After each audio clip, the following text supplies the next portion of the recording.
알겠습니다. 이제 본격적인 여야 만만 시작해 보겠습니다. 네, 오늘 키워드는 이겁니다. 첫 번째 키워드는 윤한 갈등 재점화냐 재봉합이냐. 네, 재점화냐 재봉합이냐. 어제 그제 연달아서 어제 오늘이죠. 예. 이 황수석 사퇴 얘기 나왔고 이종섭 주호주 대사 지금 오고 있는 중인가요? 어떤가요? 그러니까 원래는 지금 나왔죠. 저희 취재진들이 인천공항에 6시 50분에 도착할 거다 그래서 다 스탠바이를 하고 있었거든요. 근데 그 부대변인님 좀 아시는 얘기 있죠? 지금 어디 있다고요? 지금? 예. 지금 오고 계신 걸로 알고 있습니다. 네. 뭐 예. 오늘 중으로 이제 입국하셔서 다음 주에 그 방산 협력과 관련된 예. 국가들의 그 대사관에 계신 대사들이 이제 회의를 여는데요. 네. 거기에 참석하시기 위해서 오고 계시는 걸로 알고 있고 네. 아마 그 보도에 따르면 총선 전까지는 출국하시지 않을 걸로 예. 판단됩니다. 아, 그렇군요. 그럼 이렇게 보면 뭐 그러면- 재봉합에 좀 가까운 건가라는 생각이 좀 들기도 하는데. 요 얘기는 조금만 좀 이따 하고요. 네네. 이종섭 대사 얘기는. 그래서 이렇게 얘기를 했으면 좋겠어요. 아무래도 윤한 갈등에 있어서 봉합이냐 해결이냐라고 했을 때 그 갈등의 문제 그 어떤 핵심 아이템은 세 가지 같거든요. 아까 말씀해 주셨듯이 그 황상무 네. 그 전 대통령 시민사회수석이 됐죠. 이제 그 기자 테러 발언 논란 때문에 그 문제와 그다음 이종섭 그 대사 그리고, 문제 그거는 표면적으로는 봉합이 된 것 같아요. 음. 그래서 그거 문제를 먼저 다뤄보고 그 다음에 윤한 갈등에 지금 계속 진행 중인 그 공천 그 비례대표에 대한 공천 문제 이런 순서로 가는 게 좋을 것 같습니다. 네. 그럼 일단은 그 황상무 그 전 수석 얘기를 살짝 좀 해볼까요? 그러면 예, 그 어떻게 보셨습니까? 이번에 그 사표를 냈는데 그를 결국 사표를 내고 윤 대통령이 그걸 수락을 한 거죠. 먼저 신 대변인. 그 황상무 수석의 발언은 분명히 잘못됐다고 저는 생각합니다. 예. 그러한 발언은 사실 국민 눈높이에도 맞지 않을 뿐더러 언론인들께서 충분히 불쾌감을 느끼실 만한 발언이었죠. 예. 그렇기 때문에 저는 지금 황상무 수석이 이제 전 수석이죠. 황상무 전 수석이 사표를 내고 대통령이 그것을 받아들이는 모양새를 취했지만 저는 사실상의 경질이라고 생각합니다. 예. 이것은 사실상의 경질과 다름이 없고 이 문제에 있어서는 사실 대통령실에서도 밝혔습니다만 당과 정부 간의 이견이 없었던 문제입니다. 그렇기 때문에 이것을 가지고 뭐 윤한 갈등이다 이런 식으로 프레임을 씌우는 것은 저는 사실 조금 맞지 않다고 생각을 하고 또 여기서 그 민주당 등 야권에서는 언론 탄압에 그 선봉이 됐다라는 또 말씀을 하고 계세요. 근데 사실 언론 탄압이 되려고 한다면 이러한 발언을 했다는 것 자체가 알려지지 않아야 됩니다. 하지만 황상무 전 수석이 식사 자리에서 이러한 발언을 했다라는 것이 지금 공공연하게 알려지고 그 국민들께서도 다 소식을 접한 거 아니겠습니까? 예. 그렇기 때문에 저는 언론 탄압이라는 프레임은 맞지 않다고 생각합니다. 근데 이게 왜 윤한 갈등의 어떤 갈등 소재가 됐었냐 하면 이제 당 차원, 그러니까 국민의힘이라든지 어떤 국민 여론 입장에서는 빨리 어떻게 좀 처리를 해라, 그쵸. 사퇴를 하든지 경제를 하든지. 네. 근데 대통령실은 사실은 묵묵부답이었잖아요. 그래서 이제 윤한 갈등이 좀 부각이 됐었는데, 근데 좀 여쭤본 김에 대변인님, 신 부대변인님, 그 좀 들으신 얘기 있으세요? 이게 좀 내막이랄까? 이거 그 내막을 밥자리였죠. 네, 내막을 제가 뭐 자세하게는 듣지는 못했습니다만 대통령실에서도 이 황상무 전 수석의 그 거취에 대해서 결단을 내리셨던 것으로 알고 있습니다. 네네. 이미 진작에 결단을 내린 상황에서 당이 어느 정도 대통령실에 요구하는 모양새를 지금 취한 거 아니겠습니까? 그것은 어떻게 보면은 건강한 당정 관계의 일환이라고 저는 봅니다. 그렇기 때문에 이 문제가 뭐 윤한 갈등이라고 비약이 좀 심한 것 같아요. 저는 제가 볼 때는 지금 이 상황에서. 예. 알겠습니다. 저는 좀 그 어떤 밥자리라든지 거기 어떤 얘기가 났는지 좀 듣고 싶어서 여쭤봤는데 네. 이제 김민주 부대변인님 어떻게 보십니까? 보시나요? 일단 황상무 수석이 전무가 안 되시고 이제 상무에서 하셨는데 아직의 끝까지. 죄송합니다. 네. 조금 부적절한 언어를 사용하셨죠. 본인이 이제 언론인 출신이니까 언론인 후배들과 이제 오찬을 하면서 예. 너무 편안하게 이야기를 하신 부분도 있지만 이 본인이 맡고 있었던 시민사회 수석이란 자리는 다양한 각계각층의 이야기를 듣는 자리거든요. 예. 근데 그 전체적인 뉘앙스가 말 조심해라. 그다음에 그 예로 어떤 그 칼 80년대에 있었던 네. 그 사건까지 뭐 이렇게 이어서 이야기한 거는 매우 부적절한 발언이었죠. 근데 문제는 이 발언이 나오고 알려진 다음에 대통령실의 즉각적인 조치가 이루어지지 않았다는 것이죠. 예. 특히나 이제 특별하게 다른 언론사도 아니고 MBC란 말이에요. 예. 이 바이든 난리문 사건도 있었고 네. 그 사건의 여파로 굉장히 감정적인 본인 비행기도 아니지만 대통령 전용기에서 MBC만 제외했던 사건도 있었잖아요. 네. 국민들이 알고 있어요. MBC를 바라보는 대통령실의 분위기를 알고 있거든요. 그런 데에서 여기서 이제 칼까지 나오니까 입틀막이 아니라 이제 칼막, 카틀막 아니냐라는 이제 우려들이 퍼졌거든요. 예, 그래서 빨리 조치를 했어야 되는데 대통령실이 늦었고 또 그만두게 하는 과정도 좀 이상했어요. 보통 수석 정도가 그만둘 때는 춘추관이 이제 없어졌죠. 예. 대변인실 그쵸. 바뀌었나요? 보통 이제 공지가 나가죠. 수석이 사의를 표명했다. 그 다음이 대통령실이 사의를 수용했다. 문자가 나가는데 그날 특이한 게 6시 50분 보통 아침 7시에 많은 그 라디오에서 시사 프로그램이 나오기 10분 전에 네, 저희도 속보를 내서 예. 보도해 네. 드린 바가 있습니다. 네, 그래서 네. 사의를 수용했다. 좀 건너뛰고 급하게 뭔가 이루어진 듯한 느낌이 들어서 이것도 좀 어색하다라고 보고요. 다만 뭐 빨리 황상무 수석을 사의를 수용을 한 거는 네. 뭐 국민의힘 입장에서는 굉장히 다행스러운 일이죠. 빨리 조치한 거는 잘한 것 같습니다. 네, 네. 그 대통령실 출입하는 기자들한테 물어보니까 그 아까 말씀하신 대로 한 6시 한 50몇 분 그때 그냥 문자로 한 줄 공지가 나갔다는 거예요. 그런 거 보면 좀 약간 좀 그런 것들이 좀 불편한 그런 것들이 좀 느껴집니다. 그래서 아까 사실상 경질이라고 말씀하신 건가요? 어떻게 사실상 보면? 경질이죠. 네. 이것은 왜냐하면 제가 볼 때는 대통령께서 이제 밤새 고민을 또 하신 것 같아요. 그러니까 사실 중요한 게 사의를 수용하는 것, 그러니까 사실상의 경질을 하는 것이 저는 기정사실화되어 있었다고 봅니다. 하지만 그 기정사실화되어 있는 것을 어느 시점에 발표할 것인가 굉장히 중요하잖아요. 네. 그 시점도 사실 주는 메시지가 있기 때문에 그러한 면에서 당이 그 건의를 하고 그것을 조금 받아들이는 입장도 대통령실에서는 배려 차원에서 한 것이지 않을까 하는 생각은 합니다. 예. 예, 예. 알겠습니다. 그러면 그 어떻게 또 한 말씀 더 해주시겠어요? 근데 제 생각에는 대통령이 오히려 이럴 때 시민사회수석 딱 경질하는 모습 보이면 더 지지율도 올라갈 수 있을 것 같고 괜찮은데 왜 굳이 이렇게 했을까요? 그 뭐 제가 자세하게 정부 여당 대통령실과 당과의 지금 관계를 정확히 잘 모르겠습니다만은 대통령실 입장에서는 기분이 나빴겠죠.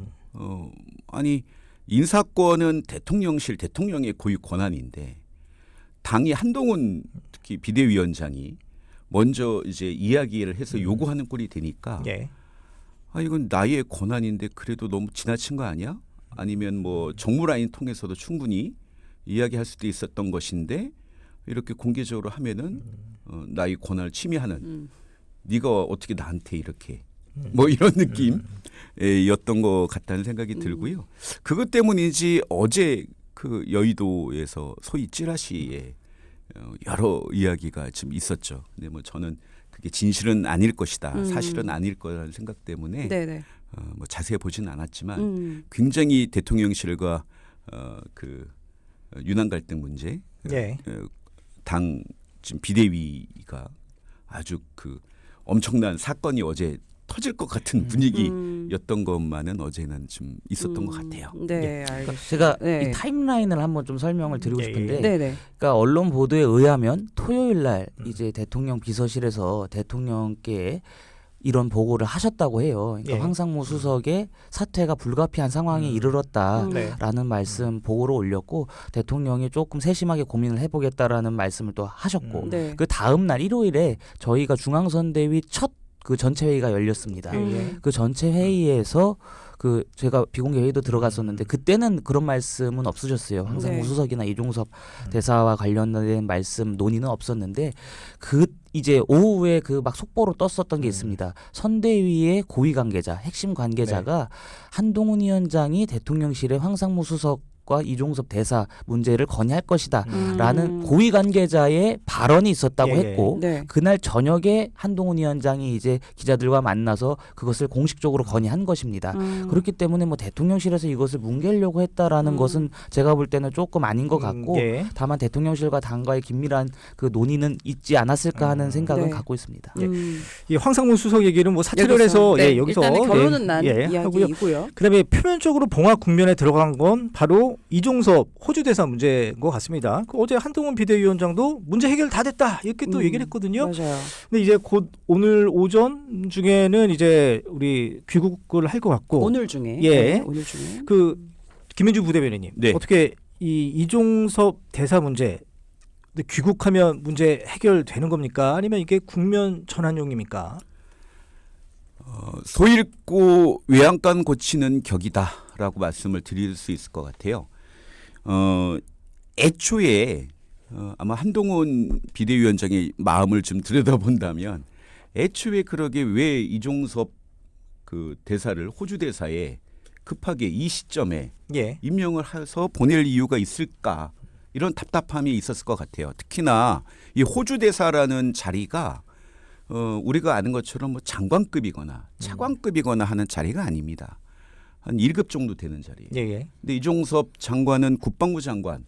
어떻게 보면은 이제 장관 중에서도 굉장히 뭐 굉장히 요직 중에 하나잖아요. 그렇죠. 외교안보 네, 분야가 네. 예. 근데 국방부 장관을 그것도 지금 현재 어쨌든 간에 해병 최상병 사건에 여러 의혹이 있는데도 불구하고 네.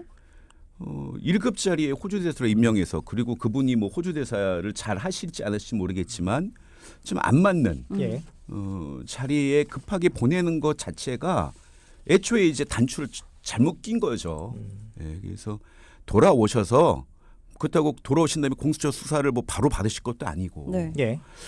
오히려 뭐 소잃고 외양간 고쳐온 격이기 때문에 이걸로 어떤 문제가 해결된다고 저는 보지 않습니다. 그러면 굳이 호주 대사, 그러니까 뭐 청취자분들의 이해를 돕기 위해서 좀 약간 설명드리면 아까 말씀해주신 대로 그 보통 대사급들은 1급, 그러니까 차관급들이 가는 곳이잖아요. 네. 그런데 이 장관급을 보냈다는 게 좀 약간 좀 석연치 않다라는 이제 그런 뜻인 것 같고. 근데 그렇다면 뭐 거리가 멀어서 굳이 호주 대사로 한 겁니까? 제가 잘 모르겠고요. 호주가 따뜻해서인가요? 아, 이거 저희 예. 궁금해서 이게 일단은 뭐 농반 의원은 진반으로 네, 제가 드린 사견이고요. 말씀인데, 예, 예. 저도 의아합니다. 예. 예. 그러니까 뭐 여러 대사가 있는데 나라에 왜 굳이 호주일까? 그러니까 그게 이제 국방 협력 어떤 그런 쪽으로 맞추다 보니까 어쩔 수 없이 호주 대사가 된 것 같긴 한데 그 어제 어제로 맞추자면은 최근에 이제 호주와 일본과 한국 뭐 이렇게 해서 이제 군사 그 오히려 인도네시아가 더 방산 협력을 하긴 좋거든요. 일단은 뭐 저희가 네. 내막은 예. 잘 모르니 내막은 예, 모르고. 신 대변인 얘기도 좀 네네. 들어봐야 될 것 알겠습니다. 같아요. 예. 그러니까 이 이종섭 대사를 임명한 것은 말씀하신 것처럼 호주와의 방산 협력 강화 때문입니다. 그 이종섭 대사가 국방부 장관으로 재임하면서 폴란드에 저희가 그 K9 전차도 또 수출하고 하지 수출했죠. 않았습니까? 예. 그러한 그 경력을 갖고 계시고 방산 협력에 있어서 능력이 출중하시기 때문에 호주와의 점점 더 강화되는 그런 국방 협력 그것을 위해서 임명하신 걸로 저는 판단하고요. 사실 지금 이종섭 대사 문제 관련해서는 저는 그 법률적인 부분이 또 포함이 되어 있기 때문에 여러 가지를 따져야 됩니다. 근데 지금 이종섭 대사는 몇 차례 공수처가 소환을 요청하면은 그 소환에 응하겠다라고 했습니다. 그런데 지금까지 공수처가 무엇을 했습니까? 민주당의 고발로 수사가 개시된 지 6개월이 지나도록 아무런 소환 요청도 하지 않았습니다. 그리고 공수처가 최근에 밝힌 입장이 뭐냐면 뭐 관련된 뭐 해병대 뭐 관련된 분들의 그 조사도 하지 않았고 뭐 휴대전화 이런 것들도 압수수색을 하지 않았기 때문에 이종섭 대사가 귀국을 하더라도 즉각적인 조사는 불가능하다라고 했습니다. 예. 그런데도 불구하고 공수처는 계속해서 이종섭 대사에 대한 출국 금지만 걸어놓은 거예요. 이 문제는 근본적으로 문제가 뭐냐면 공수처의 직무유기입니다. 직무유기. 6개월이라는 긴 시간을 허비한 거 아니겠습니까 지금? 그리고 그러니까 공수처가 주장하는 피의자는 공수처의 요청이 있으면 조사에 응하겠다라고 누차 밝혔는데도 불구하고 네. 그것을 공수처는 제대로 하지 않았습니다. 공수처는 무엇을 했느냐 이겁니다. 그 지금 청취자분들이 아 이거 이종섭 사태가 뭐지 이렇게 어. 궁금해하실 분이 계셔서 네, 제가 네, 약간 네. 먼저 요약을 드리고 좀 계속 좀 질의를 이어가겠습니다. 네. 그 이종섭 사태, 그러니까 이종섭 이번에 호주 대사로 임명한 분에 대한 문제가 뭐냐? 그 지난 6개월 전으로 쭉 올라갑니다. 그 당시에 이 전 장관, 그러니까 국방부 장관이었죠. 그 이분이 그 지난해 집중호우 실종자 수색을 하다가 순직한 그 채모 상병 그 사건과 관련해서 그 해병대 수사단에 부당한 압력을 행사했다 이런 의혹으로 공수처, 그러니까 고위공직자범죄수사처에 고발을 당한 거예요. 그렇죠? 민주당이 고발을 한 거죠. 네, 그렇습니다. 근데 그 특히 이 당시 사건을 맡았던 박정훈 해병대 수사단장이 그 8명에 대한 그 임성근 해병대 1사단장을 포함해서 8명에 대해서 업무상 과실치사 혐의가 있다 이렇게 취재 조사 결과를 당시 이종섭 국방부 장관에게 보고를 하고 결재까지 받았는데 바로 다음 날 어떤 이유인지 모르겠지만 이 전 장관이 이거 그냥 경찰로 그냥 다시 보내 이런 식으로 말을 바꿨다는 거죠. 네네. 네, 그렇죠. 이런 과정에서 그 이 박상훈 당시 해병대 수사단장이 윤석열 대통령의 경로가 있었던 거 아니냐 이런 발언이 나와서 외압 의혹이 생겼던 거고 최근에 언론 한 그 저기 방송 그 단독에 따르면 이종섭 전 장관의 핸드폰에 대통령실 발에 핸드폰 번호가 찍혔다더라 이런 기사가 좀 나와서 지금 외압 의혹이 지금 생기고 있는 겁니다. 네, 지금까지의 상황은 예. 네, 그런 근데 그 거고. 아까 그 우리 심 부대변인님께서 말씀하시기로 이게 지금 공수처가 직무유기 아니냐 그런데 소환하지 않았다. 아니 이게 수사도 뭔가 순서가 있는 거 아닙니까? 다 보통 수사를 할 때 그 좀 이렇게 쉽게 부를 수 있는 사람, 쉽게 말씀드려서 쉽게 부를 수 있는 사람 먼저 다 조사를 하고 그다음에 뭔가 빌드업을 한 다음에 마지막 최종 결재권자인 이종섭 전 장관을 지금 호주 대사를 불러서 소환 조사하는 게 맞는 거 아닌가요? 부대변인 어떻게 보세요? 그 이종섭 장관이 결재했지만 사실은 그 대통령실을 특히 윤석열 대통령의 외압이 있다는 게 최종의 어떤 그 의혹이잖아요. 예. 그렇기 때문에 이제 이 공수처 입장에서도 현직 대통령이 연루되어 있을 것 같은 사건에 대해서 조심스러워밖에는 없겠죠. 그래서 지금 현재 지금 이 사건에 대해서 수사를 한번 그 소환 조사를 한번 한 걸로 알고 있거든요. 그 이종섭 대사에 대해서 안 했나요? 아예 안 했습니다. 아직 안 예. 했습니까? 핸드폰만 제출했나요? 그걸 예. 핸드폰 제출을 했는지는 모르겠습니다. 핸드폰 제출했는데 공유 그게 휴대폰이었잖아요. 예. 그것도. 예. 다른 핸드폰을 예, 그렇죠. 제출했다고 하더라고요. 그러다 보니까 이 사건에 대해서는 공수처가 빨리 아까 신 부대변인께서 얘기하셨듯이 빨리 정확한 수사를 해야 되는데 저는 오히려 눈치를 보고 있는 거 아니냐라는 생각이 들고요. 지금 어쨌든 간에 이종섭 장관이 이 최상병 사건의 주요한 키를 갖고 있는데 이런 분을 피의자 신분일 수도 있는 분을 호주 대사로 임명한 것 자체가 국민에 대한 오만이다. 윤석열 정권에. 이런 것들이 똑같은 연장선에서 국민의 분노를 지금 사고 있는 거지 이종섭 사건만 때문에 국민적 분노를 사고 있는 것 같지는 않아요. 예. 그러니까 김민주 부대변인님 말씀으로는 그냥 소환 조사만으로 문제가 해결될 건 아니고 네. 임명 자체를 취소하든지 뭐 그런 추가적인 해법이 있어야 된다. 애초에 임명하는 것 자체가 문제이고 예. 그것이 오만으로 보였던 거고 그것이 지금 현재 국민들의 분노를 자아내고 있기 때문에 호주 대사 임명은 취소해야 되는 게 맞죠. 예, 예. 그래서 저희 당도 문제 있다. 임명하면 안 된다는 예, 것들을 계속 얘기했던 것이고요. 네. 예. 그 심 부대변인님 그 보통 규모를 얘기할 때 뭐 누가 이런 얘기를 하시더라고요. 검찰은 뭐 항공모함이라고 하면 이 공수처는 뭐 돛담배에 좀 비교된다. 그래서 규모가 워낙 적어서 또 그 일거리가 많이 있지 않습니까? 그래서 여기에만 매진할 수 없으니 또 빨리 부를 수 없는 상황이다. 뭐 이런 그 말도 있더라고요. 공수처는 일반적인 수사를 하는 기관이 아니고 고위공직자를 대상으로만 하는 수사를 하는 전문 기관이기 때문에 예. 저는 그 조그마한 수사 팀으로도 가능하다고 봅니다. 그리고 실제로도 그렇게 해왔던 것도 있고요. 예. 그러니까 지금 이 공수처가 직무유기를 했다고 제가 계속 말씀드리는 게 소환요. 그러니까 사실 자신들이 조사를 다 못 해놓은 상황이면 출국 금지를 걸어놓으면 안 되는 겁니다. 이종섭 대사에 대해서. 근데 왜 출국 금지를 걸어놨습니까? 공수처의 탄생 배경을 보면 문재인 정권 때 탄생한 거 아니겠습니까? 예. 이미 공수처는 진정한 수사기관, 이 진실을 밝히려는 목적이 아니라 이미 정치적인 목적이 휩싸인 정치기관이라고 생각을 합니다. 그리고 지금 뭐 김민주 대변인께서는 그런 말씀을 안 하시지만 민주당에서는 계속 이종섭 대사가 도주했다, 뭐 런종섭이다 이런 말까지 하는 거 아닙니까? 네네. 예. 근데 세상에 어느 사람이 도주를 시킬 때 대사로 도주를 시킵니까? 이분이 호주에 가서 어디 호주 사막에 숨은 게 아니잖아요. 네. 이분은 분명히 호주에 있는 주 한국 대사관에 계시고 주 한국 대사라는 명백한 직함으로 가신 겁니다. 도주를 할 수가 없는 상황이에요. 그리고 저는 개인적으로 민주당에 조금 반박을 드리고 싶고 이 문제에 대해서 뭐 도주했다 이런 민주당의 주장을 하면 안 된다고 보는 게 이재명 대표는 최근에 재판을 계속 거부하고 있습니다. 본인의 비위와 관련된 재판을 거부하고 재판부의 출석 요구도 다 무시한 채로 재판 지연을 일삼고 있어요. 오죽하면 재판부에서 강제구인까지 검토한다고 했겠습니까? 네. 사법부를 무시하고 재판부를 무시하는 이재명 대표와 민주당이 이종섭 대사 공수처의 소환에 응하겠다라고 누차 밝혔던 이종섭 대사에 대해서 비판할 자격이나 있는지 저는 민주당이 반성해야 될 지점이라고 생각합니다. 네. 갑자기 이 또- 반론은 예. 저희가 지금 20초밖에 남지 않아서 이 예. 반론은 저희가 4부에 계속해서 이어가도록 하겠습니다. 오늘 여야만만 함께하고 있고요. 김민주 신주호 부대변인, 양 대변인과 함께하고 있습니다. 잠시 후 4부 다시 올게요. 네, 굿모닝 OBS 여야만만 4부 함께하고 있습니다. 아니, 저희가 조금 전에 마이크 올라가기 전에는 그렇게 분위기가 좋았어요.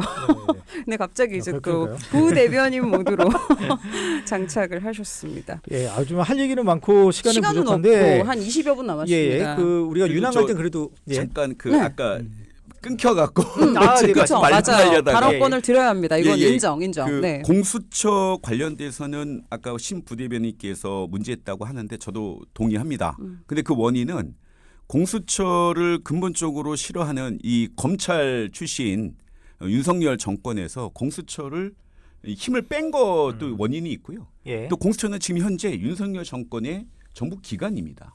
그래서 그 관리를 못한 것은 윤석열 정권에 있고요. 이 문제를 다 해결하고 이 최상병 문제와 이종섭 대사 문제를 한 번에 정리할 방법이 있죠. 저희 당이 여러 번 제안했는데요. 최상병 특검을 해야 됩니다. 그래서 명명백백하게 이 사건의 국민적 의혹을 씻으면 된다. 네. 이 말씀으로 좀 드리겠습니다. 그럼 여기까지 마무리하고 네, 네. 예, 다음 걸로 넘어가겠습니다. 네. 그래서 지금 키워드 두 번째 키워드 넘어가기 전에 유난 갈등 지금 현재 진행 중인 거 빼놓을 수 없지 않습니까? 국민의힘의 위성 정당인 국민의 미래 비례공천 두고 윤석열 대통령과 한동훈 비대위원장 간에 좀 기싸움이 있어 보입니다. 어떻게 보세요? 지금 뭐 오늘 오전만 해도 아침에 보니까 약간 비례 순번도 순서니, 좀 예. 바꾸기도 하고 좀 노력을 하는 것 같은데 먼저 일단은 신 대변인한테 먼저 예, 물어봐야 될 것 같아요. 저는 그 문제는 국민의 미래 아니겠습니까? 국민의 미래는 엄연히 국민의힘과는 다른 정당입니다. 저희가 자매 정당이라고는 하지만 엄연히 다른 정당이기 때문에 국민의힘 공천관리 그러니까 국민의 미래 공천관리위원회 차원에서 나름대로의 당원 당규를 지키면서 원칙에 맞는 공천을 할 것이라고 보고요. 그렇기 때문에 어제 밤에 그 비례대표 명단 순번 조정이 또 있지 않았습니까? 네, 네. 기존에 논란이 됐었던 분은 아예 취소를 진작에 네. 했었고 뭐 일각에서 요구했었던 호남이나 당직자 출신 분들에 대한 배려 그 부분을 좀 포함을 시켰던 것으로 파악이 됐죠. 어제 나온 명단이. 그렇기 네. 때문에 저는 뭐 그것은 사실 갈등의 요소로는 보지는 않았습니다. 엄연히 다른 당의 그 진행 과정이기 때문에 그렇게는 보지 않았습니다만 그것은 어쨌든 뭐 저희 국민의 미래 차원에서도 비례대표 순번을 발표한 것이 국민 눈높이에 맞지 않고 어느 정도 의구심이 든다라고 하면은 재조정을 한 것이기 때문에 저는 긍정적으로 보고 있습니다. 뭐 민주당도 마찬가지 아닙니까? 그렇죠. 더불어민주연합도 진보당 뭐 시민사회에서 추천하신 분들이 반국가 세력이라는 그 논란이 많았을 때도 조정하고 순번을 바꾸고 했습니다마는 지금 반국가 세력이 나가면 또 다른 반대한민국 인사가 들어오는 형국가 아니겠습니까? 예. 그러한 상황이기 때문에 양당의 비례대표 공천 과정에 있어서는 서로를 비난할 그것은 조금 부족하지 않나 싶습니다. 근데 신 부대변인님이 이 국민의 미래는 국민의힘과 다른 당이다라고 말씀하셨는데 네. 이게 지금 보면 한동훈 비대위원장하고 누구죠? 이철규 의원이 네. 뭐 고성까지 오갔다는 거 그쵸, 아니에요? 네. 근데 그때 이철규 의원이 얘기하기로는 왜 한동훈 비대위원장이 왜 이 국민의 미래를 뭐 좌지우지하냐 네. 이런 간지로 얘기했다는 거 네, 아니에요? 네. 그럼 왜 한동훈 비대위원장이 이렇게 간섭을 하는 거죠? 간섭을 했다라는 그러니까 그게 언론 보도잖아요. 언론 보도인데 어제 이철규 의원이 그 기자회견을 열었는데 거기서 아마 고성이 오간 것은 아니다. 한동훈 위원장이 내 전화를 안 받았다 그런 취지로 말씀하셨던 걸로 기억합니다. 네. 고성이 오갔다라는 것은 어느 보도에 그냥 주장인 것이지 사실로 확인된 것이 아니기 때문에 그 저는 사실 이렇게 사실로 드러난 것을 토대로 말씀을 드려야 되지 않겠습니까? 네네. 그렇기 때문에 그 부분은 사실이 아니지 않을까 하는 생각을 갖고 있습니다. 예, 김민수 기자님 하실 말씀 많을 것 같습니다. 예, 먼저 그 며칠 전부터 한동훈 비대위원장도 그런 말씀 하시던데 오늘 또 심 부대변인도 그 말씀 하시는데 그 더불어민주연합에 반국가 세력이 있다. 국가보안법 문제에 있는 분들이 들어와서 네. 이 뭐 위험하다, 지겹습니다. 색깔론. 예. 국민이한테 통하지도 않고요. 국민이 이거에 현혹되지도 않습니다. 반국가 세력이 있으면은 고발하십시오. 수사해서 당당하게 우리가 밝히겠다. 예, 그래서 색깔로는 이제 너무 지난 얘기 이제 그만했으면 좋겠다는 예. 말씀드리고요. 네. 저는 이 우리나라의 비례 그 국회의원 선발에 항상 이게 매번 문제가 됩니다. 모든 당마다 비례 순번 가지고 설왕설래가 있고 그쵸. 내부 다툼이 있고 하는 것이 좀 안타까운 부분이 있는데요. 저는 요번에 이 한동훈 비대위원장이 이철규 그 의원하고 이렇게까지 언성을 높일 거리가 되나? 그냥 사실 비례의원 순번은 적절하게 예, 오히려 조용하게 이제 물밑 작업. 조정하는 게 의례적이었는데 오히려 한동훈 비대위원장이 굉장히 그립을 지고 이 당의 공천은 내 책임이야. 비례 공천에서 우리의 어떤 쇄신을 보여줄 거야라는 것들이 너무 강하다 보니까 너무 세게 나갔다가 당내 반발에 의해서 지금 일부 후퇴한 것이 아닌가라는 생각이 들고요. 이거 가지고 윤한 갈등까지 간다고 봐야 될 문제인지는 저는 좀 그건 아닌 것 같습니다. 네. 그러니까 일각에서는 도태우 후보 공천 취소하고 장해찬 후보 공천 취소하고 그러니까 모두 다 윤심을 반영한 후보들 아니었습니까? 그러니까 그런 사람들을 다 뭐 공천 취소한 것에 대한 어떤 불만 이런 것들을 이번 비례 때 좀 터뜨린 게 아니냐 뭐 이런 얘기도 있는데 뭐 그렇게 안 보세요? 저는 그 모든 전체를 너무 같이 보면은 본질에 호도될 수도 있는데요. 예를 들면 장해찬 예. 후보 아직 사퇴 안 했죠. 무소속 네, 무소속으로 나온다고 네. 하니까요. 를 보더라도 장해찬은 장해찬을 했기 때문에 장해찬 된 거지. 그분이 어떤 과거의 발언 때문에 문제된 거지. 윤한 갈등으로까지 이거를 봐야 될 거는 같지 않아요. 관은 본인에게 있다. 예. 아, 저는 그렇게 생각하고 있고요. 오히려 그 윤한 갈등의 핵심은 각각의 그 주위에 있는 나무는 가만히 있으리 하나 바람이 가만히 있게 못한다는 말이 있듯이 주위에 있는 사람들이 두 사람의 어떤 자기들의 이익을 위해서 두 사람을 계속 갈등을 이렇게 부추기는 게 아닌가라는 생각이 들고요. 결국에는 지금의 윤한 갈등의 우선권은 그 주도권은 어차피 한동훈 비대위원장이 잡을 수밖에 없어요. 시기나 그다음에 명분이 한동훈 위원장한테 더 있거든요. 역할도 그렇고. 예. 네. 다만 현재 권력과 미래 권력의 다툼에서 아직까지는 현재 권력이 더 셀 것이다. 예. 그래서 전 농담으로 130석 정도 하면은 국민의힘이 굉장히 선전한 거로 봅니다.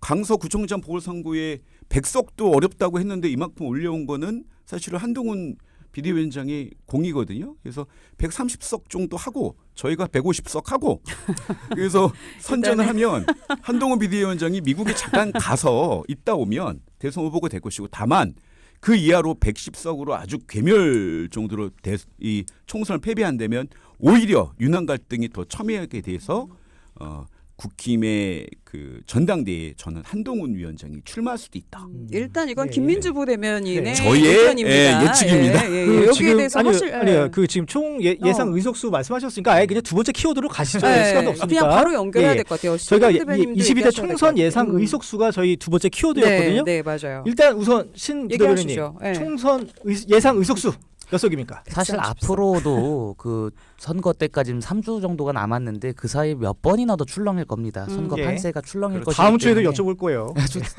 지금 상황에서 그 어떤 의석을 딱 숫자를 말씀드리는 것은 좀 적절하지 않은 것 같고 다만 이제 저희 국민의힘은 민주당과는 다르게 겸손한 자세로 국민의 마음에 어떻게 하면 더 다가갈 수 있을까를 예, 예. 고민하고 여당인 만큼 민생과 정책으로 승부하겠다 그런 입장입니다. 근데 제가 지금 좀 의아스러운 것은 민주당이 지금 이재명 대표가 계속 과반 얘기를 하시는데 네. 지난 총선에서 민주당과 당시에 더불어시민당 연합이 한 180석 정도를 가져갔거든요. 네.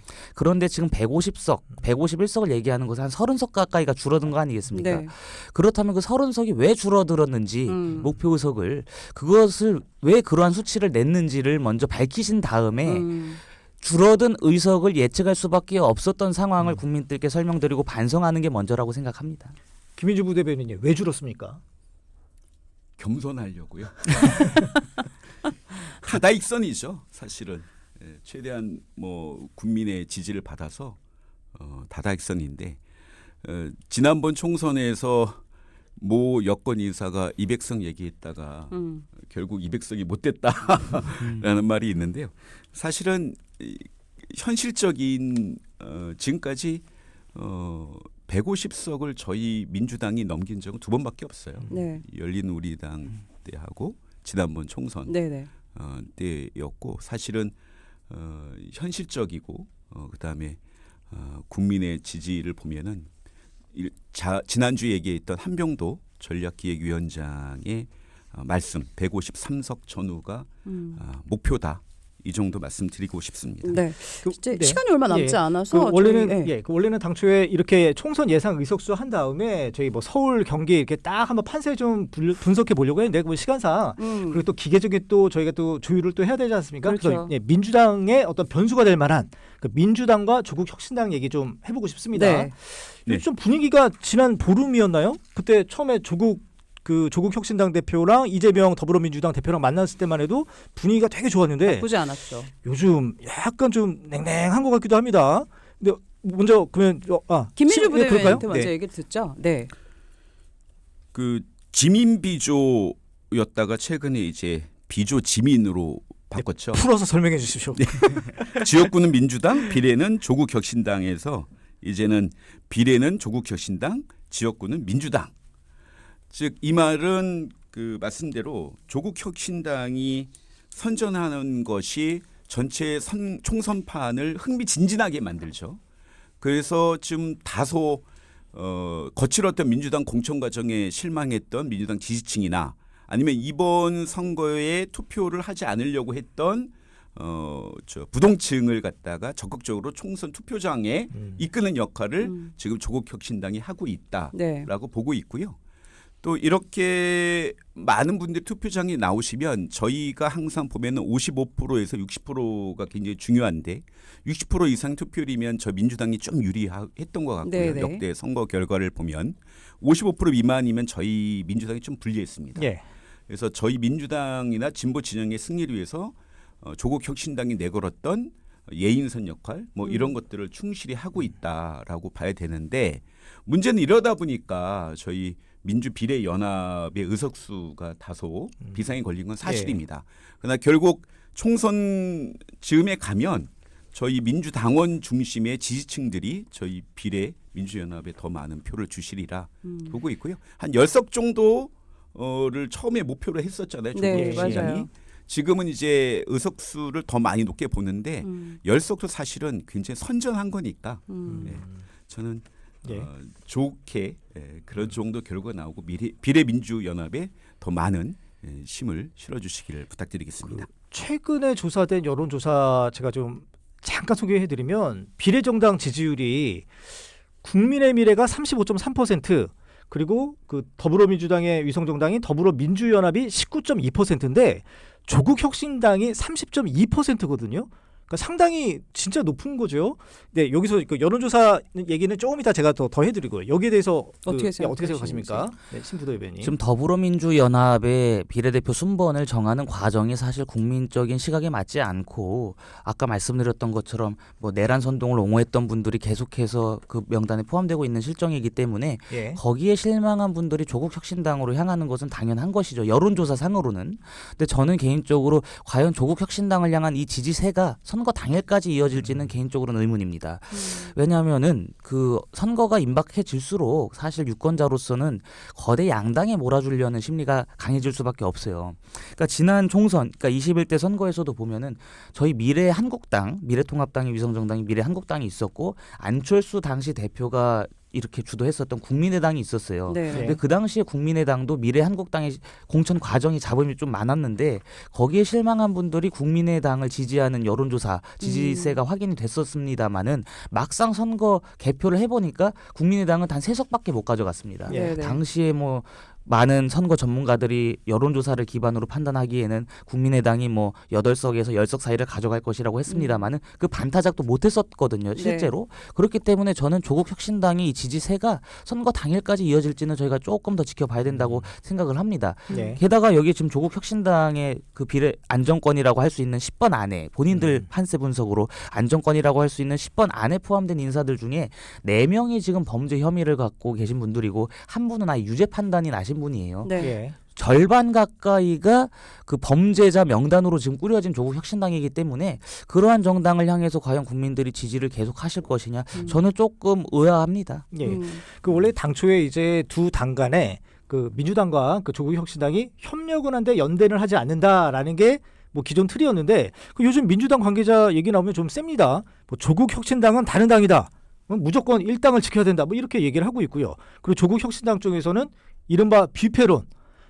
일단 지역구는 민주당 찍되 비례는 취향대로 좀 찍어주시라. 저희 좀 밀어주시라. 이렇게 나오거든요. 그렇다면 제가 그 김민주 부대변인님께 여쭤볼게요. 이재명 민주당 대표는 조국 대표를 어떻게 생각하고 있는 겁니까? 지난주에도 비슷한 질문을 예. 하셨는데 그때 이제 말씀을 안 예. 해주셨는데, 그러니까 2심 유죄를 받은 상대이기 때문에 뭐 내 경쟁자 아니야 이렇게 보는 건지, 예. 아니면 나중에 어떤 협력을 하게 될 때 경쟁자로 보는 건지 그게 궁금합니다.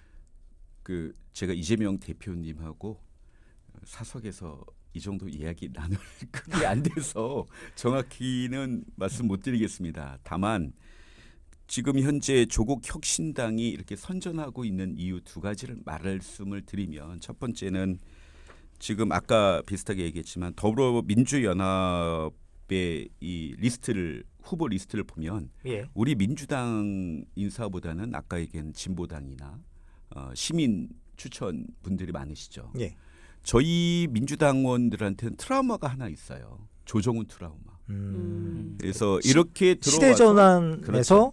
이렇게 지금은 들어와서 국민의힘으로 가셨죠. 예. 결국엔 우리 민주당의 해를 아니면 영향을 끼칠 사람이 들어오는 거 아니야라는 트라우마이기 때문에, 그래서 이제 보니까 조국혁신당 리스트를 보니까 낯이 익은 분들이 많거든요.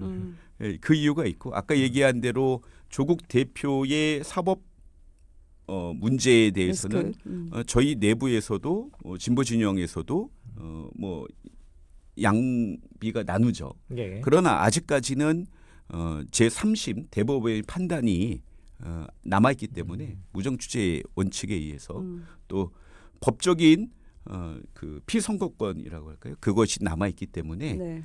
그 부분에 있어서는 국민들이 판단해야 될 것 같고요. 두 번째, 지금 조국혁신당이 선전한 이유는 선명성입니다. 그래서 조국혁신당이 슬로건이 3년은 길다. 예. 뭐 검찰 독재, 정권 심판, 거기에 맞는 정책과 공약과 인물로 이제 후보를 채우다 보니 굉장히 민주당이 하지 못하는, 거대 야당이 하지 못하는 말들을 적극적으로 하고 있는 것이죠. 예. 뭐 저는 그 정도로 예. 말씀을 좀 대신 드리겠습니다. 신 부대변인님께 이걸 여쭤볼게요. 조국 대표는 그러면 이재명 대표를 어떻게 볼까요? 조국 대표는 이재명 대표를 이용하려고 할 겁니다. 왜냐하면은 지금 사실 민주당 내에 갈등이 좀 심해서 예. 민주당이 총선 승리를 하지 못하게 되면 이재명 책임론이 불어들 이렇게 일을 수밖에 없거든요. 그런 상황에서 과연 누가 그 민주 좌파 진영의 뒷 후계자가 될 것이냐, 예. 누가 그 비어 있는 권자의 자리를 차지할 것이냐를 판단했을 때 이재명 대표가 물러나게 되면은 조국 대표가 될 수밖에 없지 않겠습니까? 조국 대표가 그런 강점이 저는 있다고 봐요. 그러니까 이재명 대표에 반하는 사람들도 끌어안으면서 아까 부대변인님 말씀하신 것처럼 뚜렷한 선명성을 보였기 때문에 민주당 지지자들의 그 이른바 그 갈증을 또 해소할 수 있는 부분도 있고 예. 또 동시에 문재인 전 대통령과의 관계도 돈독하지 않습니까? 그렇기 때문에 민주 진영에서는 이재명 대표의 후계자로 그러니까 뒤 있는 사람으로서 충분히 매력적인 포인트가 있죠. 예. 아마 그래서 저는 조국 대표가 조국 혁신당의 선전과 동시에 민주당 지역구 선거의 패배를 또 바랄 수도 있을 것 같습니다. 예. 네, 네. 그래서 내부에서 그런 얘기더라고. 경선에서는 탈락했지만 어떻게 보면은 그 안에서 좀 세를 확보했다라는 네, 네. 판단되는 분들도 몇 분 계시긴 네. 합니다. 네. 그 다음 주제에 넘어가기 전에 제가 요거 아까 여론조사 이거 잠깐 빨리 읽어드리겠습니다. 그 아까 제가 말씀드린 여론조사는 지난 16일부터 18일까지 사흘간 전국 만 18세 이상 남녀를 대상으로 ARS 여론조사를 실시를 했고요. 표본수는 2027명, 응답률 4.0%, 표본 오차는 95%, 신뢰 수준 플러스 마이너스 2.2%포인트입니다. 자세한 내용은 중앙선거관리위원회 조사심의위원회 홈페이지를 참조하시면 됩니다. 네. 그리고 저희가 다음 키워드는 할 시간이 네, 할 시간이 거의 없어서 없어요. 그래서 네. 추가적으로 네. 아무래도 이번 그 총선에서 그 물가 문제 중요하지 않습니까? 네. 근데 윤석열 대통령이 대파와 관련된 언급을 하셨습니다. 대파 한 단에 875원이면 합리적 가격이다. 많은 국민들의 어떤 공분을 샀는데 요거 관련해서 한마디씩만 저희가 좀 듣고 싶습니다. 저부터 할까요? 예. 예. 합리적 가격 맞죠. 제발 그렇게 대파를 살 수 있으면 좋겠다는 말씀 드리고요. 이 사과 한 알, 대파 한 단 가격을 제가 찾아봤더니 4,000원에서 7,000원, 백화점은 또 7,000원까지 하는 좀 좋은 대파인가 봐요. 질 좋은 거는. 예. 예. 그래서 그래서 보통 최근에 한 단에 한 3, 4천 원 하는 게 맞습니다. 맞습니다. 그래서 최근에 이제 우스갯소리로 라면에 파 넣는 게 아니라 팥국에 라면 넣는다라는 말이 있는데 사실은 지금 저희 민주당의 총선 슬로건이 못 살겠다 심판하자라는 겁니다. 이게 사실은 거의 40년, 50년 전에 나올 법한 구호잖아요. 그만큼 민생이 지금 힘들다. 고금리에 고물가에. 그런데 이 민생을 책임져야 되는 윤석열 정권은 그동안 2년 동안 무엇을 했느냐. 이것에 대한 국민적인 심판의 분노가 아마 총선에 큰 민주당의 지지를 주시리라 믿습니다. 네, 1분 드렸으니까 똑같이 네. 1분 드리겠습니다. 물가 상승, 그러니까 지금 올라가는 물가와 서민 경제가 어려운 상황을 잡고 그것을 해결하기 위한 정부의 노력이 계속 이어지고 있습니다. 다만 부족한 부분이 있다면 더욱더 노력해서 국민들의 마음에 다가갈 수 있게끔 해야 되겠죠. 다만 민주당은 그동안 뭘 했느냐 그겁니다. 정부가 아무리 노력을 해도 거대 야당이 국회에서 관련된 법안을 통과시켜주지 않으면 말짱 도루묵입니다. 지금 민주당은 지난 21대 국회를 이재명 대표 그리고 자당의 뭐 사법 리스크가 있는 의원들의 방탄 목적으로만 활용해 왔습니다. 그분들이 감옥에 보내지 않기 위한 온갖 술수를 써가면서 거대 의석을 남용한 거예요, 사실상. 근데 지금 와서는 정부 심판론을 꺼낸다? 저는 그것은 올바르지 않다고 보고 이번 선거에서는 거야 폭주, 입법 독재를 일삼았던 민주당을 향한 심판 선거로 이어질 것이라고 생각합니다. 네, 오늘 얘기 여기서 여기까지. 하나 정정해야 되는데 네.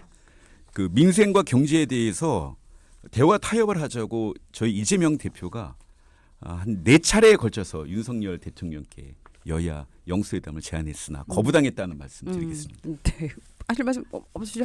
이재명 10초? 대표가 대통령을 먼저 만날 게 아니라 입법부에 소속된 것이기 때문에 저희 여당 대표를 먼저 만나는 게 순서죠. 이재명 대표 자의식 과잉이 너무 과했습니다. 알겠습니다. 여기까지 하고 다음 주 저희 여야만만 계속해서 이어가겠습니다. 오늘도 더불어민주당 김민주 부대변인 그리고 국민의힘 신주호 부대변인 함께했습니다. 감사합니다. 감사합니다. 감사합니다. 고맙습니다.